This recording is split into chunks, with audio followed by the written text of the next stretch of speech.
Hello friends, welcome to our channel.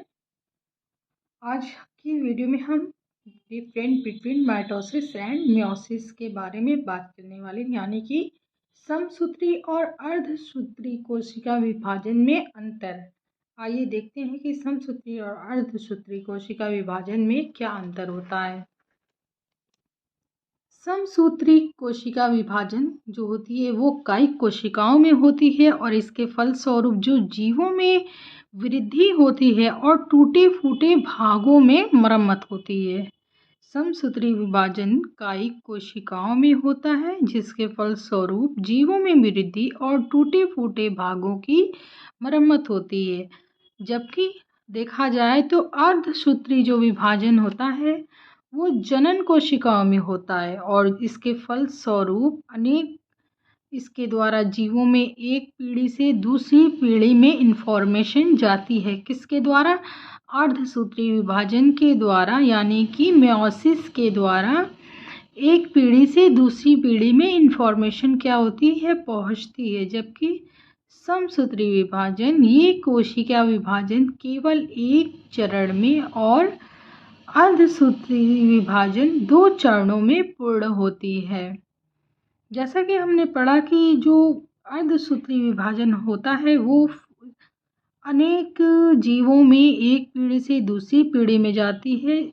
क्या ले जाता है? इंफॉर्मेशन को ले जाता है एक पीढ़ी से दूसरी पीढ़ी में। और समसूत्री विभाजन ये कोशिका विभाजन क्या है? एक चरणों में पूर्ण हो जाती है। जबकि देखा जाए तो अर्धसूत्री विभाजन जो है हमारी वो 2 चरणों में पूर्ण होती है। अब देखते हैं कि समसूत्री विभाजन, इस विभाजन में क्रॉसिंग ओवर नहीं पाया जाता है। समसूत्री विभाजन में क्रॉसिंग ओवर नहीं पाया जाता है, क्रॉसिंग ओवर नहीं होता है, लेकिन क्रॉसिंग ओवर पाया जाता है। समसूत्री विभाजन, इस विभाजन में क्रॉसिंग ओवर नहीं होता है जबकि क्रॉसिंग ओवर पाया जाता है।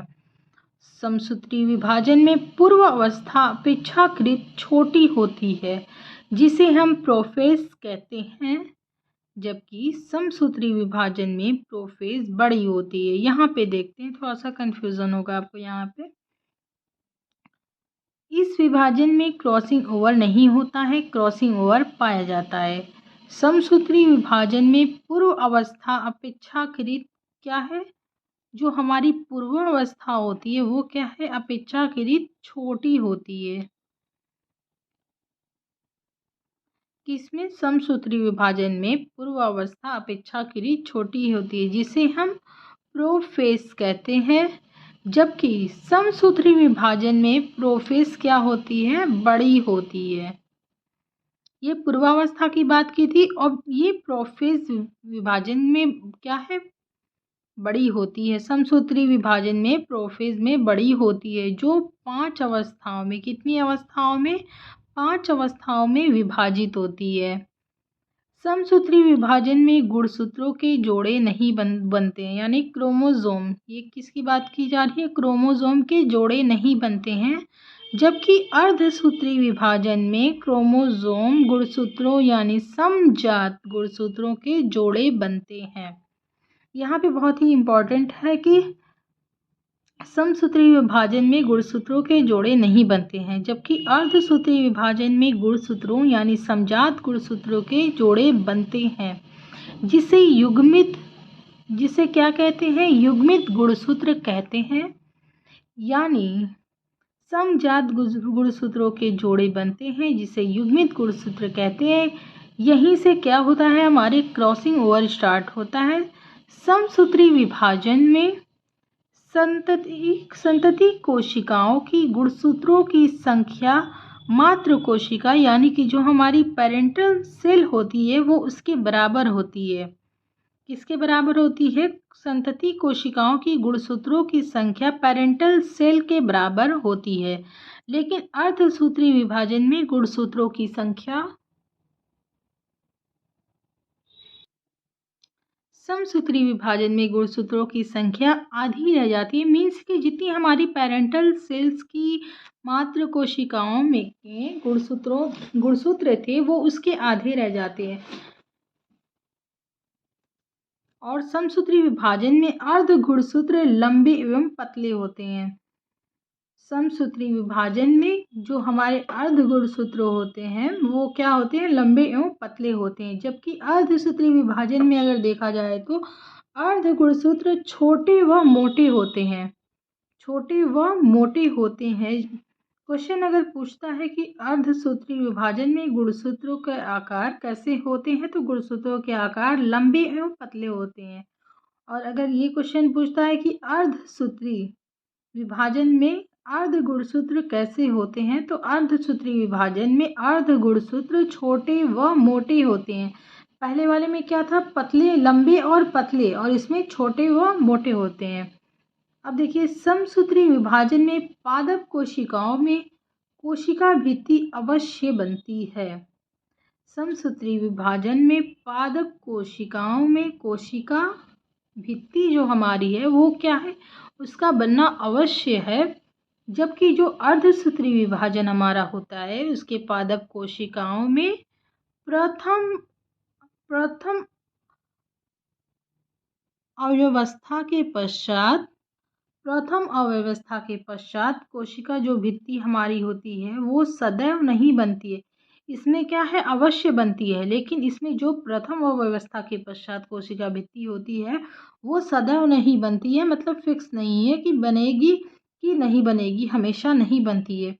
समसूत्री विभाजन में परिणाम स्वरूप दो संतति कोशिकाओं का निर्माण होता है। मैं इसको अभी आपको डायग्राम के अकॉर्डिंग भी बताऊंगी कि ये कैसे कैसे होता है, कोशिकाओं का निर्माण होता है। लेकिन अर्धसूत्री विभाजन में परिणाम स्वरूप 4 नई संतति कोशिकाओं का निर्माण होता है।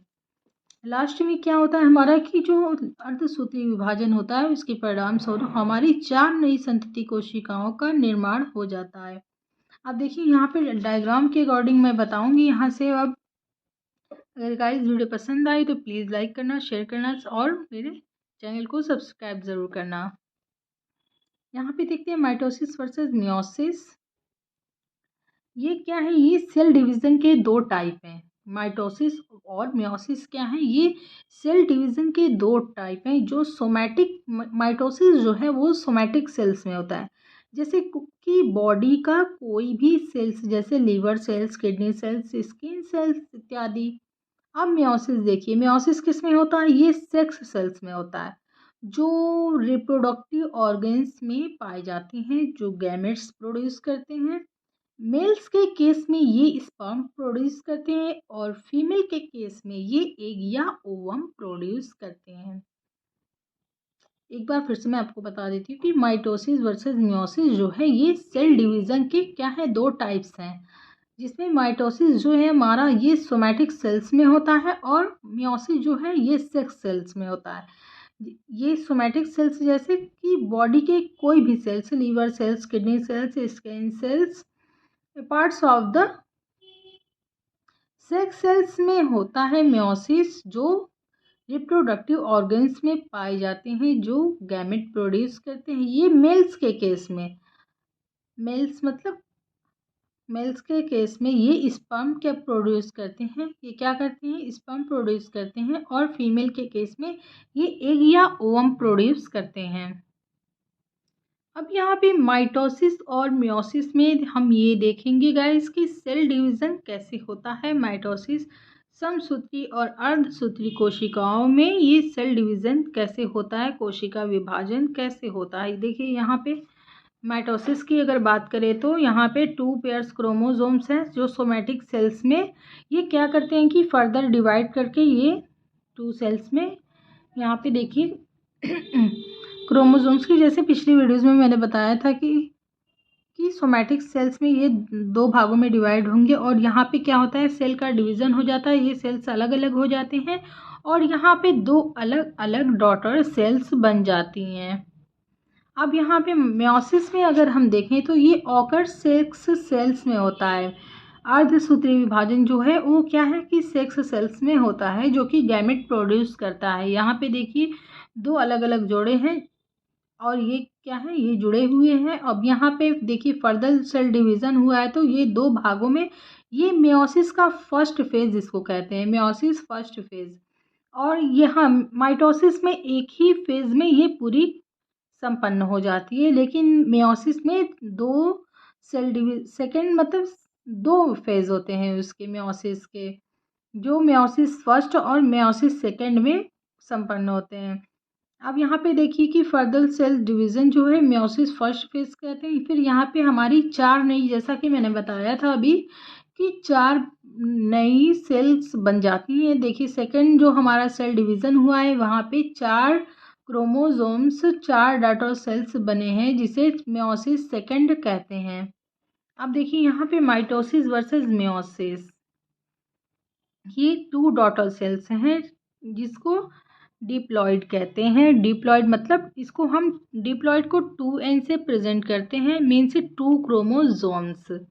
अब यहाँ पे मेयोसिस में देखिए ये एक क्रोमोसोम अकेला अकेला होता है, ईच होता है इन इसे 1n, मतलब अगर 1 है तो हैप्लॉइड हो गया और 2 है तो डिप्लॉइड हो गया, और 2 है तो 2n से प्रेजेंट करेंगे इसको, और अगर ये हैप्लॉइड है तो 1n से इसको प्रेजेंट करेंगे। 1 हैप्लॉइड इन नेचर, ये क्या करते हैं, गैमेट स्पर्म्स में ओवम हैप्लॉइड होते हैं नेचर में, गैमेट्स में स्पर्म्स में ओवम्स ये हैप्लॉइड होते हैं। ये क्या है, हमारे नेचर में ये हैप्लॉइड होते हैं, 1n में पाए जाते हैं, ये अकेले ही होते हैं।